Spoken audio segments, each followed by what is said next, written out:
With the 2010 NFL Draft approaching, a few hundred young men will soon realize their dreams of becoming a professional football player. All of them outstanding athletes, one stands out in a different way.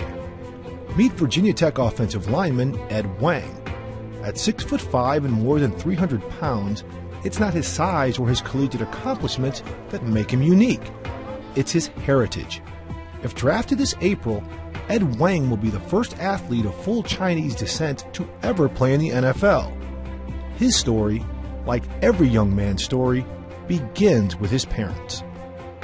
I'm Robert as dad, and this is Nancy. I'm Nancy as mom. Originally from Beijing, China, Robert and Nancy Wang met as teammates on China's national track and field team in the 1970s. Robert, a high jumper, and Nancy, a 100-meter hurdler, spent over 10 years as Olympians. In 1984, they were married and immigrated to Virginia. Ed born in 1987. Big baby. Yeah. Our dream is that Ed going to be an athlete. Either he's in here or in China, he will be a good athlete. But we really pushed him a lot when he was young. My childhood growing up was pretty busy. I played basketball and football. I started football when I was 6, basketball around 8 or 9. At first, playing football, I didn't really know much about it. It was more like a sport to get into. I watched a little bit of NFL, but once I started playing, I really enjoyed it. We never thought Ed going to be playing football. We didn't know much of football.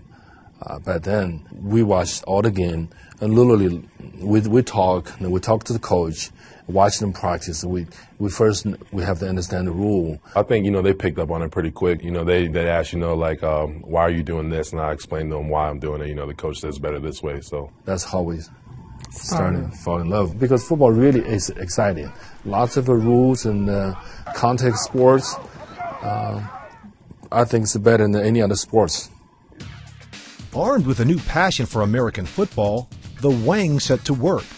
Using all their knowledge as former world-class athletes, they trained Ed with an eye for perfection. Any sport, whatever you want to do, speed is very important.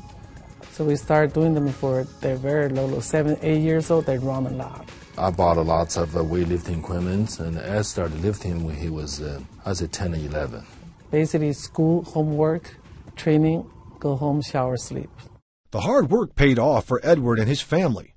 By the time Ed was finishing high school, he was one of the top tight end prospects in the state of Virginia. And as a sophomore, junior, we received a lot of letters and interest in him. But when we signed up as Virginia Tech here, we feel like this is the school Ed's going to come in. I came here for a summer camp, and they told me they're going to offer me, and that was that. I took it, and he haven't looked back since. After converting from tight end to tackle his sophomore season, Ed earned a starting spot for the Hokies and developed into one of the top offensive linemen in the ACC. With his long black hair and cheerful demeanor, Wang became a fan favorite in Blacksburg. Game day, is the best day. You look forward to it all week. That's what you work for. You play in front of Lane Stadium, all of our fans, the Hokie Nation. We do the walk before, and then when Enter the Sandman comes out and run out that tunnel, there's no feeling like it. You don't see this in China.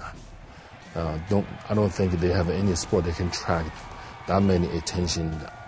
Everybody, older people, graduated students, all come here. And alumni, it's just amazing. With their youngest son David, now a freshman at Virginia Tech as an offensive guard, Robert and Nancy found an inventive way to share football with their relatives in China. We actually sent some DVDs. All our cousins, friends, they all want to copy it. Even they don't understand it. Football's, why they're hitting together and all this stuff. But they're very exciting. They're keeping watching it. And when I was in China, they turn on, they say, show me, what is this? What's this? Where's that? What is he doing over there? It's just, it's very interesting. With the NFL's interest in promoting America's most popular sport overseas, the Far East looms as a vast, untapped market. To be honest with you, I don't think they're familiar with it, but I don't think they're too familiar with it. I think just getting out there, just televising games over there, just teaching them the concept of the game, I think they would really pick up on it and really enjoy it. Recently, I went to China for last couple of weeks, and there's a lot of people talk about American football. This is like a few years ago when Yao Ming come to here play NBA, and not many people know about NBA since Yao Ming and they become really popular sports. When asked whether his son has a chance to become the next Yao Ming, Robert has little doubt. I would probably think, I think so.